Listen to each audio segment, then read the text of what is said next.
Students, welcome back to Science Adda. हम लोगों ने क्लास 10th के बायोलॉजी का फर्स्ट चैप्टर स्टार्ट किया था, लाइफ प्रोसेसेस, जिसके हम लोग कुछ टॉपिक्स पढ़ चुके हैं ऑलरेडी। और उन टॉपिक्स के वीडियोस के लिंक डिस्क्रिप्शन बॉक्स में दिए हुए हैं, तो प्लीज़ डिस्क्रिप्शन बॉक्स में जा कर के लिंक पे क्लिक करके आप वो वीडियोस देख सकते हैं। और प्रीवियस वीडियो में हम लोगों ने डिस्कस किया था ऑटोट्रॉफिक न्यूट्रिशन के बारे में। हम लोगों ने न्यूट्रिशन टॉपिक स्टार्ट किया था, जिसमें कि हम लोगों ने ऑटोट्रॉफिक न्यूट्रिशन पढ़ लिया है। अब नेक्स्ट है हेटेरोट्रॉफिक न्यूट्रिशन। तो जैसा हम सब जानते हैं कि जो ऑटोट्रॉफिक ऑर्गेनिजम्स होते हैं वो अपना फूड खुद बना सकते हैं। They can make their own food by the help of photosynthesis. But heterotrophic organisms जो होते हैं वो अपना फूड खुद नहीं बना सकते हैं। वो डायरेक्टली या फिर इनडायरेक्टली किस पे डिपेंडेंट होते हैं? प्लांट्स पे डिपेंडेंट होते हैं, राइट। और उनका जो मोड ऑफ न्यूट्रिशन होता है उसको बोलते हैं हेटेरोट्रॉफिक न्यूट्रिशन। जैसे कि यहाँ पे एक डेफिनेशन लिखा हुआ है हेटेरोट्रॉफिक न्यूट्रिशन का। The organism which can not make their own food, वो अपना फूड खुद नहीं बना सकते, एंड डायरेक्टली और indirectly depends on plants for their food are called heterotrophs. और साथ ही क्या वो डायरेक्टली या फिर इनडायरेक्टली किस पे डिपेंडेंट होते हैं? प्लांट्स पे डिपेंडेंट होते हैं। तो वैसे ऑर्गेनिजम्स को क्या बोलते हैं? हेटेरोट्रॉफ्स या फिर हेटेरोट्रॉफिक ऑर्गेनिजम्स। अब है कि इनका जो मोड ऑफ न्यूट्रिशन है, ठीक है, इनका जो मोड ऑफ न्यूट्रिशन है, न्यूट्रिशन लेने का जो मोड है, जो तरीका है, उसको बोला जाता है हेटेरोट्रॉफिक न्यूट्रिशन। तो अगर एग्जाम में पूछे कि हेटेरोट्रॉफिक ऑर्गेनिज्म क्या है, तो हम लोगों को यहाँ से यहाँ तक डिफाइन करना है, ओके। लेकिन अगर पूछे हेटेरोट्रॉफिक न्यूट्रिशन क्या है, तो पूरा यहाँ से यहाँ तक डिफाइन करना पड़ेगा, क्योंकि यहाँ तक हम लोगों ने बताया सिर्फ हेटेरोट्रॉफ्स के बारे में कि हेटेरोट्रॉफ्स किसको बोलते हैं? ऐसे जीव जो अपना भोजन नहीं बना सकते, खुद नहीं बना सकते, प्लांट्स पर डिपेंडेंट होते हैं डायरेक्टली या फिर इनडायरेक्टली, वैसे जीवों को हम लोग हेटेरोट्रॉफिक ऑर्गेनिज्म बोलते हैं या फिर उनको हेटेरोट्रॉफ्स बोलते हैं। लेकिन अगर पूछे हेटेरोट्रॉफिक न्यूट्रिशन क्या है, तो फिर हम लोगों को फिर एक्स्ट्रा से ऐड करना पड़ेगा and their mode of nutrition, और उनके न्यूट्रिशन लेने का तरीका जो होता है, पोषण लेने का जो मोड होता है, उसे हम लोग बोलते हैं हेटेरोट्रॉफिक न्यूट्रिशन, ओके। एग्जाम्पल्स क्या होंगे इसके? तो जितने भी एनिमल्स है ना, एनिमल्स तो अपना फूड खुद नहीं बना सकते, और साथ ही कौन? ह्यूमंस, हम लोग भी तो अपना फूड नहीं बना सकते खुद। प्लांट्स की तरह हम लोग फोटोसिंथेसिस नहीं कर सकते हैं ना, अपना फूड खुद बना सकते हैं, राइट। तो हम लोग भी हेटेरोट्रॉफिक ऑर्गेनिजम्स में आते हैं। नेक्स्ट है कि हेटेरोट्रॉफिक ऑर्गेनिजम्स को भी 3 टाइप्स में डिवाइड किया गया है। तो मेन कौन कौन से 3 टाइप्स हैं? Saprophytic, parasitic and holozoic. Saprophytic nutrition, parasitic nutrition and holozoic nutrition. एक बात याद रखना कि ये तीनों जो है वो अपना फूड नहीं बना सकते। तीनों के तीनों क्या है? हेटेरोट्रॉफ्स हैं, ठीक है। लेकिन हेटेरोट्रॉफ्स में भी क्या है? अलग अलग टाइप्स हैं। कुछ अलग तरीके से खाते हैं, जैसे कि कुछ होते हैं जो डेड डिकेइंग मैटर से खाते हैं, जो चीज़ सड़ रहा है या सड़ा गला चीज़ से अपना पोषण लेते हैं, ठीक है, उनको बोलते हैं सेप्रोफाइटिक।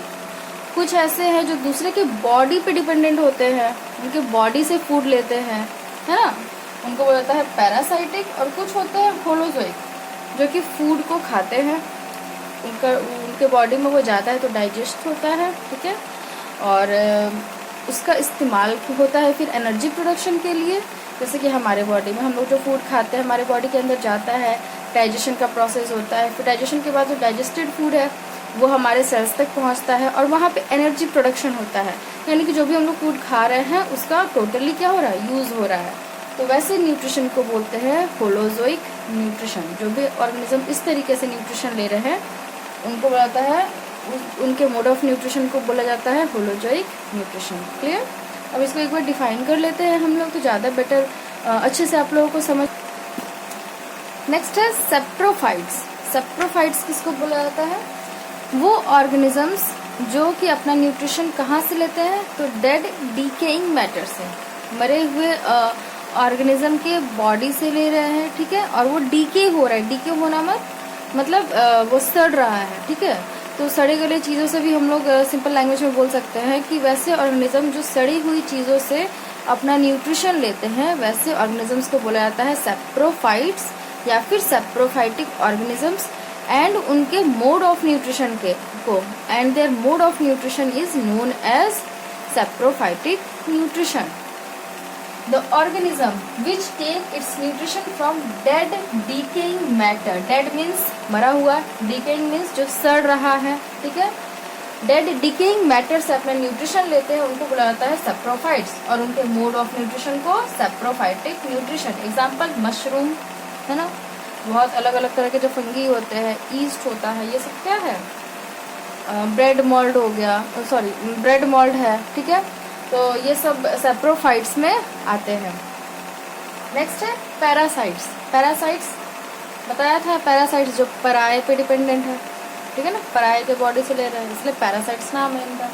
ऐसे ऑर्गेनिजम्स जो अपना न्यूट्रिशन कहाँ से लेते हैं, from body of another organism, दूसरे ऑर्गेनिज्म दूसरे जीव के बॉडी से ले रहे हैं, और जो दूसरा जीव है जिसके बॉडी से ये न्यूट्रिशन ले रहे हैं उनको बोला जाता है होस्ट, ठीक है। आर कॉल्ड पैरासाइट्स, ऐसे ऑर्गेनिजम्स जो अपना न्यूट्रिशन दूसरे ऑर्गेनिज्म के बॉडी से ले रहे हैं, वो जीवित है। पिछले वाले में सेप्रोफाइट्स में क्या था, मरे हुए से ले रहे थे न्यूट्रिशन, लेकिन इसमें क्या है, लिविंग जो जीवित है अभी उससे वो न्यूट्रिशन ले रहे हैं, ठीक है ना। और साथ ही उनको क्या करते हैं, उनको मारते नहीं है, ये न्यूट्रिशन उनके बॉडी से ले रहे हैं लेकिन उनको मारेंगे नहीं, ठीक है, बिना उनको मारे हुए उनके बॉडी से ये न्यूट्रिशन लेते हैं, वैसे को बोला जाता है पैरासाइट्स। और इनके मोड ऑफ न्यूट्रिशन को बोला जाता है पैरासाइटिक न्यूट्रिशन। एग्जाम्पल कस्कुटा, ठीक है, कस्कुटा प्लांट जो है वो पैरासाइट्स में आता है। और एक एग्जाम्पल है, बहुत इजी सा एग्जाम्पल है, लाइस, जो सर में जो जू होती है वो क्या होती है, ह्यूमंस के सर में रहती है और उनका सर में ब्लड सक करती है, ठीक है। तो जो जू है वो पैरासाइट हो गया, ठीक। और जो ह्यूमन है, जिस भी इंसान के सर में वो है, वो इंसान उसके लिए होस्ट हो गया, है ना, क्योंकि वो उसकी बॉडी से, जो जू है वो उस इंसान के बॉडी से न्यूट्रिशन ले रही है, ब्लड सक कर रही है उस इंसान के सर से, यानी कि जो इंसान है वो हो गया होस्ट और जू हो गया पैरासाइट, ठीक। लेकिन क्या जू किसी को मार देती है, नहीं मारती है ना, वो उसको मारती नहीं है, तो वैसे को बोला जाता है पैरासाइट्स, और उनके न्यूट्रिशन को बोला जाता है पैरासाइटिक न्यूट्रिशन। नेक्स्ट है हम लोगों का लास्ट होलोजोइक न्यूट्रिशन, जिसको कि हम लोगों को डिटेल में पढ़ना है, ठीक है, क्योंकि वो हमारे ही बारे में है। नेक्स्ट इज होलोजोइक न्यूट्रिशन, ठीक है। होलोजोइक न्यूट्रिशन किसको बोलते हैं, तो ऐसा न्यूट्रिशन जिसमें कि हम लोग फूड को खाते हैं, माउथ के थ्रू अपने बॉडी के अंदर लेते हैं, और वो हमारे स्टमक में जाके डाइजेस्ट होता है, फिर एब्जॉर्ब होता है, फिर एसिमिलेट होता है, मतलब उसका इस्तेमाल किया जाता है, यूज़ होता है उस डाइजेस्टेड फूड का, और उसके बाद जो अनडाइजेस्टेड फूड है उसको बॉडी से बाहर निकाल दिया जाता है। ये जो पूरा प्रोसेस है, जिस भी ऑर्गेनिज्म में ये पूरा प्रोसेस होता है, यानी कि फूड को अंदर ले रहा, उसका डाइजेशन हो रहा और उसका इस्तेमाल किया जा रहा है, तो वैसे ऑर्गेनिजम्स किस में आते हैं, होलोजोइक में आते हैं, और इस मोड को बोला जाता है होलोजोइक मोड ऑफ न्यूट्रिशन।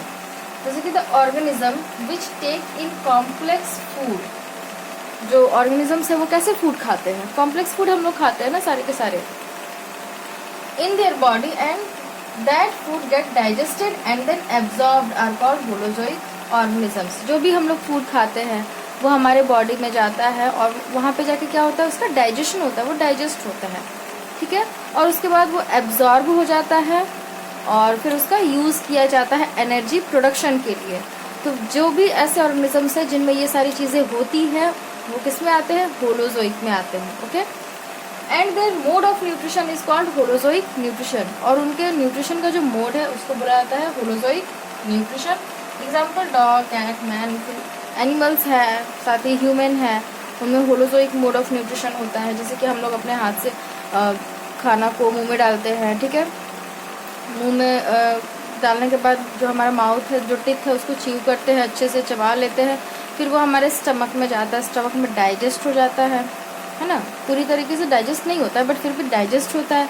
फिर वहाँ से स्टमक से वो जाता है स्मॉल इंटेस्टाइन में, स्मॉल इंटेस्टाइन में वहाँ पे कंप्लीट डाइजेशन हो जाता है फूड का। फिर स्मॉल इंटेस्टाइन में जो फूड है वो डाइजेस्ट हो गया और उसको क्या करता है, ब्लड एब्जॉर्ब कर लेता है उस चीज़ को, डाइजेस्टेड फूड को, ओके। और जो अनडाइजेस्टेड फूड है वो कहाँ चला जाता है, लार्ज इंटेस्टाइन में। लेकिन उस अनडाइजेस्टेड फूड में वाटर रहते हैं, सॉल्ट रहते हैं, तो फिर लार्ज इंटेस्टाइन में भी क्या होता है कि वाटर एंड सॉल्ट एब्जॉर्ब कर लिए जाते हैं, और उसके बाद जो बचता है, जो वेस्ट, वो हमारे बॉडी से बाहर निकल जाता है। ठीक है, तो ये पूरा प्रोसेस होता है होलोजोइक मोड ऑफ न्यूट्रिशन। ठीक है, अब है कि holozoic mode of nutrition include 5 steps, जिसमें भी होलोजोइक न्यूट्रिशन जिसमें होता है वो उसके बॉडी में 5 स्टेप्स होते हैं फूड के साथ। सबसे पहला इंजेशन होता है। इंजेशन मतलब इनटेक ऑफ फूड, फूड को अपने बॉडी में लेना, ग्रहण करना फूड को। सेकेंड है डाइजेशन। डाइजेशन मतलब पता है break down of complex food. जो भी हम लोग फूड खा रहे हैं वो कॉम्प्लेक्स रहता है, वो हमारे बॉडी में जाता है, वो ब्रेक हो जाता है। ठीक है, बहुत सारे सिंपल फॉर्म में ब्रेक हो जाता है, जैसे कि जो हम लोग कार्बोहाइड्रेट खाते हैं तो वो किसमें ये हो जाता है, ब्रेक हो जाता है, तो वो ग्लूकोज में ब्रेक हो जाता है। ग्लूकोज सिंपल फॉर्म है।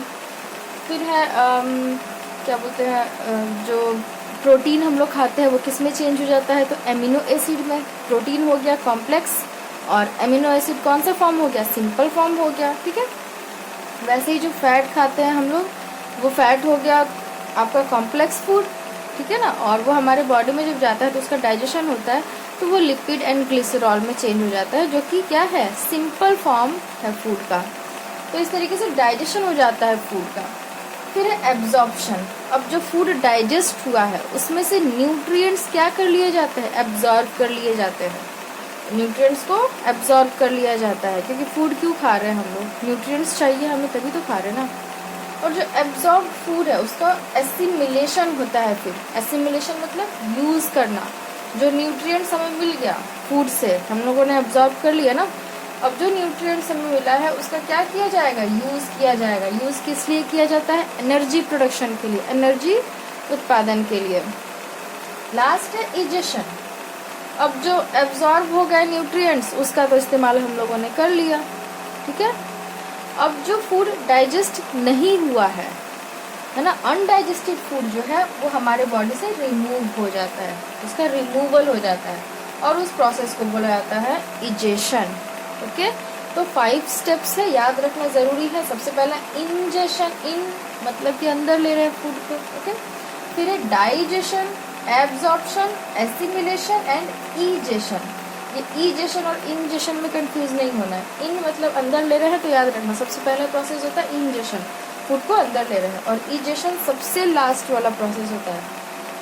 तो ये है होलोजोइक न्यूट्रिशन का। अब हम लोग पढ़ते हैं सबसे पहले अमीबा में कैसे न्यूट्रिशन होता है, उसके बाद हम लोग पढ़ेंगे ह्यूमंस के बॉडी में जो न्यूट्रिशन होता है उसको डिटेल में पढ़ा जाएगा। पहले अमीबा के बारे में पढ़ लिया जाए। नेक्स्ट है अमीबा में न्यूट्रिशन कैसे होता है। तो अमीबा में भी holozoic mode of nutrition follow होता है। Amoeba feeds by holozoic mode of nutrition. Amoeba में भी न्यूट्रिशन किस मोड से होता है, होलोजोइक मोड से होता है। ठीक है, अगर होलोजोइक मोड से हो रहा है, यानी कि जो 5 स्टेप्स होते हैं होलोजोइक मोड में, वो अमीबा भी फॉलो करता है, राइट। तो amoeba follows the 5 steps of holozoic nutrition. जितने भी 5 स्टेप्स है, 5 स्टेप्स का नाम पता है ना, ingestion, digestion, absorption, assimilation and egestion. तो ये जो 5 स्टेप्स है वो अमीबा भी फॉलो करता है। सबसे पहला इंजेशन मतलब कि intake of food, engulf food using pseudopodia. जो अमीबा होता है वो फूड को एनगल्फ कर लेता है, निगल लेता है, किसके हेल्प से, सूडोपोडिया के हेल्प से। नाउ सूडोपोडिया क्या है, हम लोग जानते हैं कि अमीबा का जो बॉडी होता है वो इरेगुलर शेप का होता है, यानी कि उसका कोई भी फिक्स्ड शेप नहीं होता है। तो मान लो ये अमीबा है, ठीक है, तो जब इसको मूव करना होता है ना, तो ये अपने बॉडी में ना इस तरीके का फॉल्स फीट बना लेता है, अपनी बॉडी का स्ट्रक्चर थोड़ा चेंज कर लेता है, उसमें फॉल्स फीट क्या बोलते हैं उसको, नकली पैर जैसा वो बना लेता है, जिसको कि हम लोग सूडोपोडिया बोलते हैं। सूडो मतलब ये होता है फॉल्स, ठीक है, मतलब कि नकली, पोडिया मीन्स फीट, तो फॉल्स फीट ये अपने बॉडी में बना लेता है। और क्या करता है, इसके हेल्प से वो मूव भी करता है, साथ ही इसके हेल्प से वो फूड को भी अपनी बॉडी में निगलता है। मान लो कि ये इस तरीके से 2 सूडोपोडिया बना लिया। अब ये फूड पार्टिकल है, ठीक है, ये क्या है, फूड पार्टिकल। ये है अमीबा, तो ये क्या किया, सूडोपोडिया बना लिया 2। अब क्या करेगा, धीरे धीरे ये इस फूड के पास जाएगा और इस फूड को अपने अंदर निगल लेगा, ठीक है। इस तरीके से वो फूड को खाता है या फिर एनगल्फ करता है। और ये जो प्रोसेस है इसको बोलते हैं फैगोसाइटोसिस, मतलब कि सूडोपोडिया का फॉर्मेशन करना अमीबा के बॉडी में और उस सूडोपोडिया के हेल्प से फूड को एनगल्फ करना, फूड को निगलना, ये प्रोसेस कहलाता है फैगोसाइटोसिस। ओके, नेक्स्ट हम लोग का स्टेप्स क्या है, डाइजेशन है, एब्जॉर्प्शन है एंड एसिमिलेशन है। Digestion means break down of food, absorption means जो न्यूट्रिएंट्स है उसको एब्जॉर्ब करना डाइजेस्टेड फूड में से, और एसिमिलेशन मीन्स जो डाइजेस्टेड फूड के जो न्यूट्रिएंट्स है उनको एब्जॉर्ब करके उनका एसिमिलेशन करना, मतलब कि उसका यूज करना, एसिमिलेट करना। तो ये तीनों जो प्रोसेस है वो कहाँ होता है, तो वो अमीबा के फूड वैक्यूल में होता है। अमीबा के बॉडी में फूड वैक्यूल का फॉर्मेशन होता है, ठीक है। अमीबा में जो फूड खाया है उसको क्या करेगा, वो फूड सबसे पहले तो एनगल्फ कर लिया, निगल लिया, अपने बॉडी के अंदर ले आया, और फिर वो फूड कहाँ चला जाएगा, फूड वैक्यूल के अंदर चला जाएगा, ठीक है ना। फूड वैक्यूल इस टाइप का फूड वैक्यूल है, ये एक मेम्ब्रेन से घिरा हुआ है, इसके अंदर फूड है। उस फूड वैक्यूल के अंदर बहुत सारे एंजाइम्स होते हैं जो कि फूड को डाइजेस्ट करने का काम करते हैं, और फिर डाइजेशन के बाद वो फूड से न्यूट्रिएंट्स क्या हो जाते हैं, एब्जॉर्ब्ड हो जाते हैं, और फिर उसका इस्तेमाल किया जाता है अमीबा के बॉडी में। अब ये हो गया सारा कुछ, ये चारों प्रोसेस हो गया, इंजेशन, डाइजेशन, एब्जॉर्प्शन, एसिमिलेशन, है ना। लास्ट क्या बचता है, इजेशन। इसको देख लेते हैं एक बार। The food gets enclosed in a food vacuole, food कहाँ चला जाएगा, फूड वैक्यूल में, and digestion, absorption and assimilation takes place. और उसके बाद ये तीनों प्रोसेस हो जाएंगे, डाइजेशन, एब्जॉर्प्शन एंड एसिमिलेशन, कहाँ हो जाएंगे, फूड वैक्यूल में। Okay, when the food vacuole opens to outside, egestion of undigested food takes place। अब ये जो फूड वैक्यूल है ये धीरे धीरे क्या करता है, इस साइटोप्लाज्म में मूव करते रहता है, अमीबा के बॉडी में मूव करते रहता है, और धीरे धीरे कहाँ जाता है, साइड में चला जाता है। ओके, अब ये फूड जो है वो डाइजेस्ट हो गया है, और जो अनडाइजेस्टेड फूड है वो क्या हो जाएगा, जब वैक्यूल साइड में चला जाएगा तो ये जाके साइड में खुल जाएगा, ओपन अप हो जाएगा, रप्चर हो जाएगा, टूट जाएगा, ठीक है। जब वो टूट जाएगा तो इसके अंदर का जो भी पार्ट है वो क्या हो जाएगा, बाहर निकल जाएगा, यानी कि जो अनडाइजेस्टेड फूड है वो बाहर निकल जाएगा। इसको एक बार हम लोग पूरा फिगर बना के अमीबा का देख लेते हैं। ये सारा प्रोसेस पहले देख लो, ingestion, digestion, absorption, assimilation and egestion. Okay, ये 5 प्रोसेस फॉलो हो रहे हैं। अब हम लोग अमीबा का अच्छे से एक फुल पूरा डायग्राम बना करके हर एक स्टेप्स को डिटेल में देखते हैं। अब देखते हैं न्यूट्रिशन इन अमीबा, डायग्राम के थ्रू देखते हैं इसको। इसके पहले तो हम लोगों ने स्टेप्स पढ़े थे, अब डायग्राम के थ्रू देखते हैं। सबसे पहला है कि ये अमीबा का स्ट्रक्चर है, जिसमें कि अमीबा का बॉडी किससे बना हुआ होता है, एक सिंगल सेल से बना हुआ होता है, ठीक है। तो सेल में क्या होते हैं, न्यूक्लियस होते हैं, साइटोप्लाज्म होते हैं, है ना। तो ये न्यूक्लियस अमीबा का, ये साइटोप्लाज्म है, ठीक है। ये वाला पार्ट जो है क्या है, साइटोप्लाज्म, और ये न्यूक्लियस। अब है कि अमीबा के सामने फूड पार्टिकल है, इसको हम लोगों ने किससे दिखाया है, फूड पार्टिकल से। अमीबा के सामने क्या है, फूड रखा हुआ है।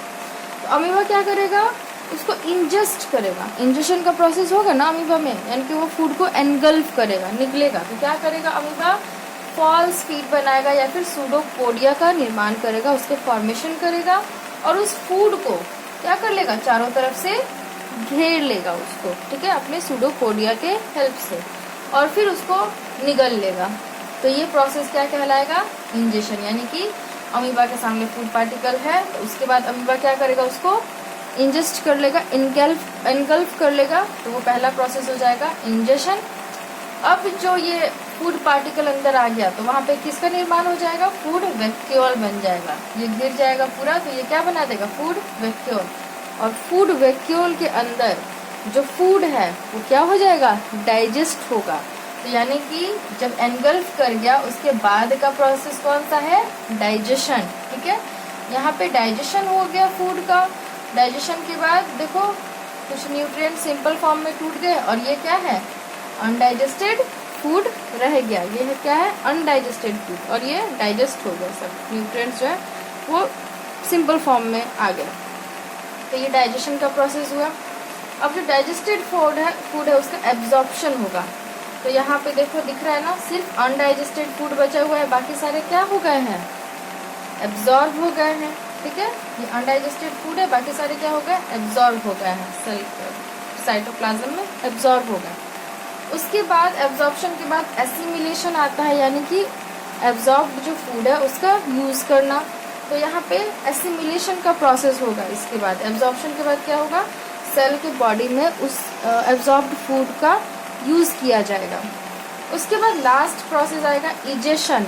इजेशन मीन्स जो अनडाइजेस्टेड फूड है, जो डाइजेस्ट नहीं हुए, जैसे कि ये अनडाइजेस्टेड फूड है, इसको क्या किया जाएगा, बॉडी से बाहर निकाल दिया जाएगा। तो ये कैसे होता है, ये जो वैक्यूल है, फूड वैक्यूल, ये क्या करता है, धीरे धीरे किनारे जाने लगता है। जैसे कि यहाँ पे गया है ना किनारे, और किनारे जाने के बाद मान लो कि ऐसे था पहले, किनारे चला गया, और उसके बाद ये क्या हो जाएगा, ब्रेक कर जाएगा, यानी कि टूट जाएगा इसका कुछ पार्ट। जब टूटेगा तो इसके अंदर का जो भी पार्ट है वो बाहर निकल जाएगा। ठीक है, इस तरीके से इजेशन हो जाता है अनडाइजेस्टेड फूड का। तो ये पूरा प्रोसेस है न्यूट्रिशन इन अमीबा। अब है न्यूट्रिशन इन ह्यूमंस। तो हम लोग ह्यूमंस में डाइजेस्टिव सिस्टम के बारे में पढ़ेंगे, तो वो हम लोग नेक्स्ट क्लास में करते हैं, क्योंकि बहुत बड़ा टॉपिक है, उसको टाइम देना पड़ेगा समझने के लिए। तब तक आप लोग इसको रेडी करके रखिए।